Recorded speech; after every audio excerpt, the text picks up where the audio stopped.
નમસ્કાર દર્શક મિત્રો, હું છું રૂપલ લુણીચિયા. સંપૂર્ણ ન્યૂઝમાં આપનું સ્વાગત છે. ડીસા રાધનપુર હાઈવે પર ભેરડી પાસે નાળા નીચે વધુ એક અકસ્માત સર્જાવાની ઘટના બની છે, જેમાં બાઇક સ્લીપ ખાઈ જતા સર્જાયેલ અકસ્માતમાં ગંભીર રીતે ઇજાગ્રસ્ત બે યુવકોને સારવાર માટે સરકારી હોસ્પિટલ બાદ ખાનગી હોસ્પિટલમાં ખસેડાયા છે.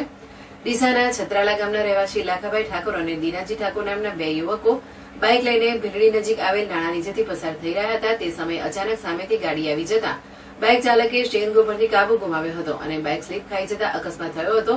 બાઇક સવાર બંને યુવકો રોડ પર પટકાતા ગંભીર ઇજા પહોંચી હતી. બનાવને પગલે આજુબાજુના લોકોએ દોડી આવી રાહત કામગીરી શરૂ કરી હતી. અકસ્માત થયો હોવાની જાણ થતાં જ 108 એમ્બ્યુલન્સ વાનની ટીમ પણ તરત જ બનાવ સ્થળે પહોંચી હતી અને લોહીલુહાણ હાલતમાં ગંભીર રીતે ઇજાગ્રસ્ત બંને યુવકોને સારવાર માટે ડીસાની સરકારી હોસ્પિટલમાં ખસેડ્યા હતા. બાઇક સવાર યુવકોને પગના અને માથાના ભાગે ગંભીર ઇજા પહોંચતા સરકારી હોસ્પિટલમાં પ્રાથમિક સારવાર આપ્યા બાદ વધુ સારવાર માટે ડીસાની ખાનગી હોસ્પિટલમાં ખસેડાયા છે.